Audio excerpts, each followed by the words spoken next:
Selamat datang ke Carikas.com bersama saya Taufiq Azmi, dan jika anda sedang menonton video ni, sebuah embargo konten telah pun tamat dan saya akhirnya boleh ceritakan kepada tuan-tuan dan puan-puan, tu dia. Boleh katakan pelancaran kereta baru paling penting sekali di Malaysia tahun ini, Perodua QV. Sebuah kenderaan elektrik atau EV pertama daripada Perodua yang dibina 100% dan dibangunkan 100% oleh Perodua di Malaysia. So, tanpa melengahkan masa, jom kita usah.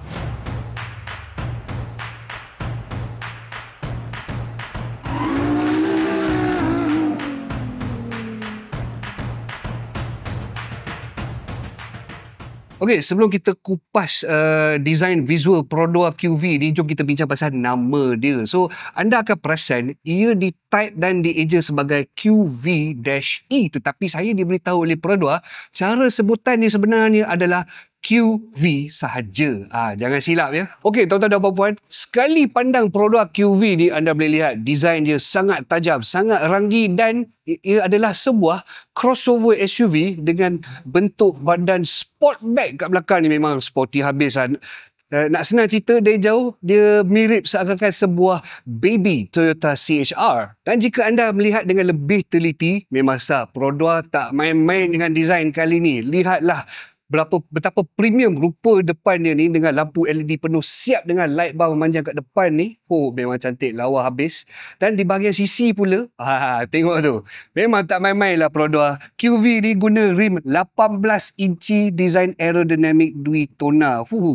Jarang jumpa Perodua keluar kilang siap 18 inci rim dia. Dan jika anda teliti lebih mendalam lagi, ada beberapa ciri-ciri desain pelik yang cukup menarik juga. Macam, sekarang trend untuk EV ada flush door handles kan. Tapi Perodua punya flush door handles, operasi dia lain sikit untuk pintu depan. Dia terbalik sikit. Dia buka kat belakang macam ni. Menarik.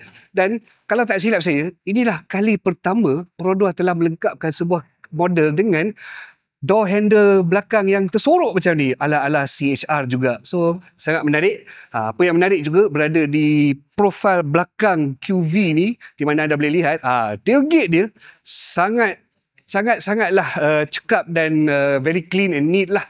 Dan mungkin anda dah tanya, macam mana nak buka bonnet ni? Ini pun menarik sebab bonnet release mechanism dia dah integrated dalam lambang Perodua kat belakang ni. So, dia ada dua fungsi. Dia buka macam tu.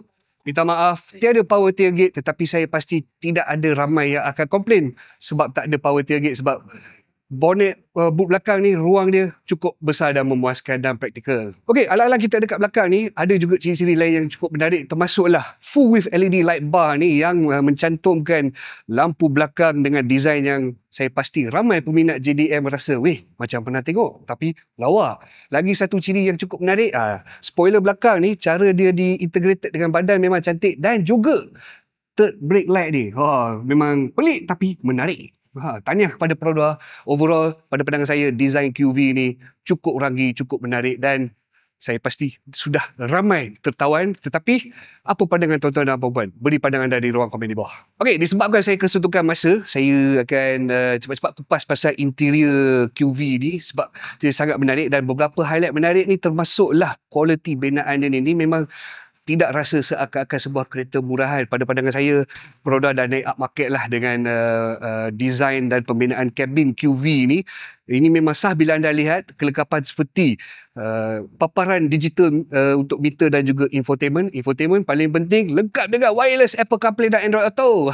Lagi satu ciri menarik desain yang saya suka dengan kabin ni, anda boleh lihat bawah infotainment tu masih ada lagi switch dan butang fizikal. So, sangat tactile. Saya suka tu untuk kawalan penting seperti penghawa dingin. Selain daripada tu, apa yang saya suka kat sini juga adalah desain rotary drive selector atau knob untuk tukar gear dari gear shifter dia. So, sangat menarik. Tak pernah tengok dalam Perodua, tapi memang salah dekat bahagian hadapan kabin ni, Perodua dah upgrade lah level mereka beberapa tahap. So, sangat-sangat menarik dan mengagumkan.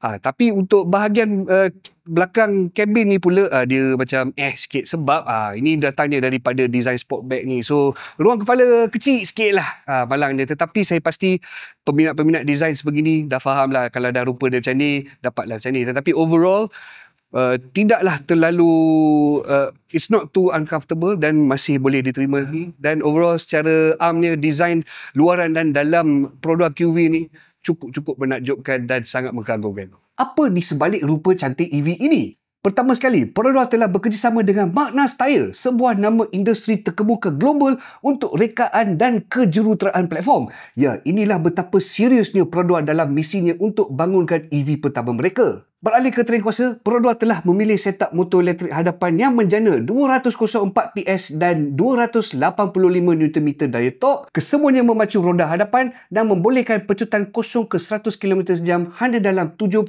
saat dalam mod paduan sport. Dari segi bateri pula, Perodua QV dilengkapkan dengan pak jenis LFP buatan CATL dalam lantai kerangka dan ia berkapasiti 52.5 kWh. Menurut Perodua, jarak gerak maksimal dari satu pengecasan penuh adalah sejauh 445 km berdasarkan standard NEDC. Dari segi pengecasan pula, Perodua QV mampu terima pengecasan AC 6.6 kW. Melalui ini, pengecasan penuh dari 0 ke 100% memerlukan sekurang-kurangnya 8 jam menurut Perodua. 11 kW mungkin lebih sempurna, tetapi kebolehan pengecasan DC laju 60 kW juga wujud. Pengecasan dari 30% ke 80% hanya memerlukan setengah jam. Apa yang menarik juga adalah skim Battery as a Service ataupun pelan pajakan bateri yang Perodua akan pinta pada para pembeli. Baiklah, sekarang tibanya masa untuk kami pandu uji Perodua QV baru di atas litar Sepang ni, dan saya difahamkan kami hanya diberi satu pusingan saja. So saya akan cuba memberi sebanyak info mana boleh dalam masa satu pusingan ini. Jom. First impressions in the cockpit. This car feels very well built. Everything is intuitively placed. It's well designed. You can tell it's designed by a legacy car maker because everything is where it needs supposed to be. So this is quite fantastic. Because everything is where it needs to be. Everything is where it's supposed to be. It feels very fantastic. But the proof is in the pudding. Let's hit the track and find out. Okay, we're still waiting for green light, but I'm going to highlight a couple of very interesting things. So my instructor here has already prepared the infotainment so that he can change a few settings while we drive, which includes regen. You have 3 levels: low, standard, high. Steering wheel control, comfort, sport, and automatic. That's pretty interesting. And this is driving assist, yeah? This one is for the driving mode. So there are 3 driving modes: eco, normal, and sport. So that's quite interesting. I mean, this is one very high-tech Perodua, to say the least lah. By the way, another very interesting and high-tech touch in this Perodua, it comes equipped with a digital rear-view mirror. I've never seen one of these in a car this small, so that's pretty interesting. Kudos Perodua, that's a big up on that one. Okay, so sekarang ni mode standard normal Throttle modulation feel dia sedap. It's not too zippy. Normal is not bad. Okay, we've cleared the pit line. Let's give it the beans. Ooh, zippy. Okay, cukup pantas. Dia zippy lah bak kata orang putih. Alright. Hello Sepang Circuit, it's been a minute. We're now tackling turn 15. try for the high speed. I will switch it to sport mode. Okay. So the regen and high. Alright, so we're going to go into sport mode and we're going to try and floor it. So in sport mode, the regen is also at high, yeah? Okay, it's fast enough. So the regen is pretty good in sport mode. It's at its highest and it does its job quite well. Now we're entering Sepang turn 1. Let me just get my line right. Perodua have set up some cones around to make sure we don't play out or opportune. Okay. The steering feels typically muted. I mean, this is something you expect of any electric power steering system today, but it's accurate, it's light, it's perfect for the daily, and in sport mode, there's a bit of weight to it. So it's not too bad. Now we're flooring it out of turn 2 into turn 3.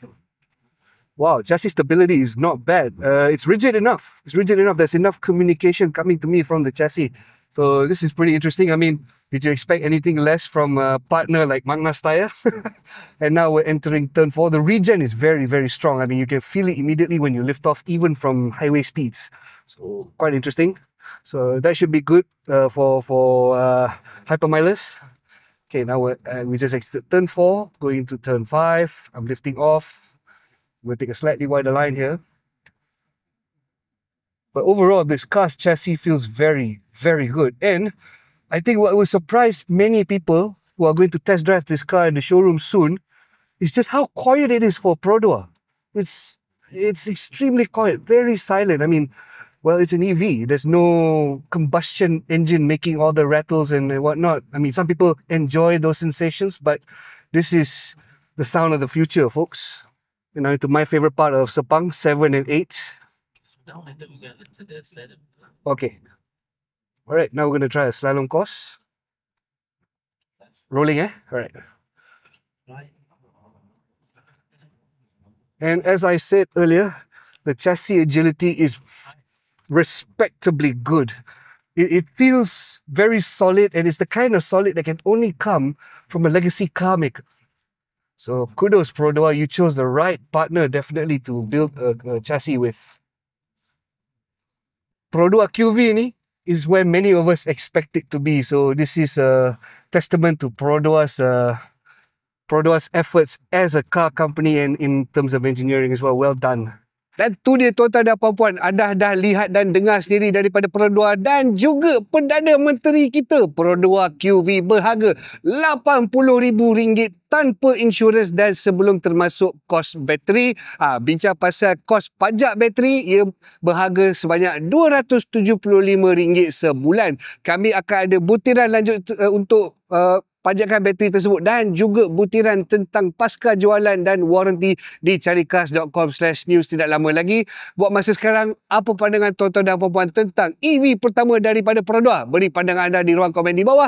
Jangan lupa like, share dan subscribe.